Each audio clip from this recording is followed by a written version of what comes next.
মাগুরার আসিয়া ধর্ষণ মামলায় দ্রুত বিচারের দাবিতে জেলা জজ আদালতের ফটকে মানববন্ধন করেছে মাগুরা আইনজীবী সমিতি।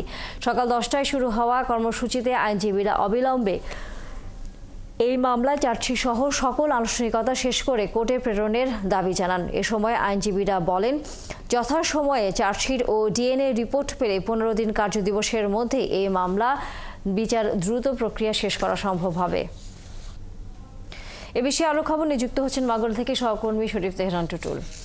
টুটুল, মাগুরায় আজ কি কর্মসূচি পালন করছেন বৈষম্য বিরোধী ছাত্র আন্দোলনের শিক্ষার্থীরা, এবং একই সাথে এই বিষয়ে সর্বশেষ কোনো প্রতিক্রিয়া তারা জানিয়েছেন কিনা, যেহেতু আসামিদের রিমান্ডে নেওয়া হয়েছে?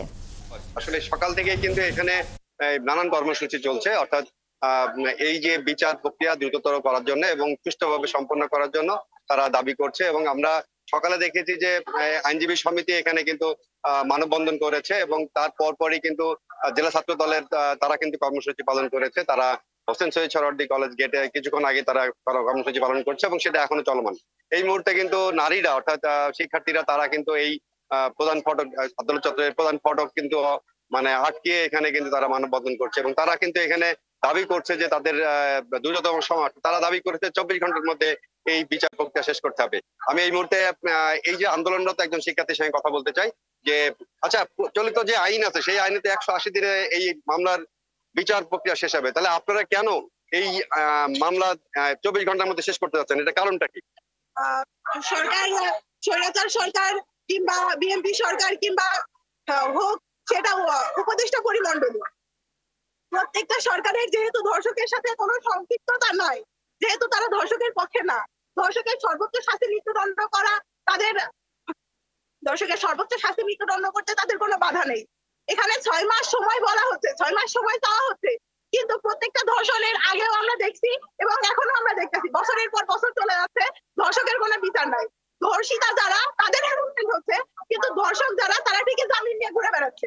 আজকে আমার বোন ধর্ষিতা হয়েছে, আজকে তার বিচার করা হচ্ছে না, এটা নিয়ে তার পরিবার কতটা হ্যারাসমেন্টের শিকার হবে এটাও আমরা জানি না। আজকে শুধু আসিয়া না, আমাদের প্রত্যেক বোন যখন ধর্ষণের শিকার হয় শুধুমাত্র হ্যারাসমেন্টের শিকার হয়। 6 মাস তো দূর, 6 বছরেও বিচার কার্য শেষ হচ্ছে না। আমরা যদি এখন চুপ করে থাকি, জাতি যদি চুপ করে থাকে, এই বিচারগুলো কখনোই সম্পন্ন হবে। ধন্যবাদ আপনাকে। তানিয়া, শুনছিলেন যে তাদের একটা আশঙ্কা রয়েছে যে এই যে বিচার প্রক্রিয়া, সেই বিচার প্রক্রিয়া 6 মাস কেন 6 বছরও শেষ হবে না। সেই আশঙ্কার জায়গা থেকে তারা বারবারই দাবি করছে যে এই বিচার প্রক্রিয়াটা দ্রুততম সময়ের মধ্যে করতে হবে।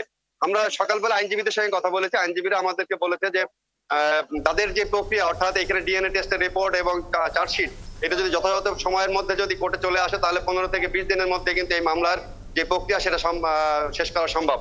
সেই আশঙ্কার জায়গা রয়েছে সবারই এবং সাধারণ মানুষের মধ্যেও আশঙ্কা রয়েছে যে এই মামলা কত দ্রুততম সময়ের মধ্যে শেষ করা যায়। সেই আশঙ্কার জায়গা থেকে কিন্তু নানান কর্মসূচি পালন করা হচ্ছে।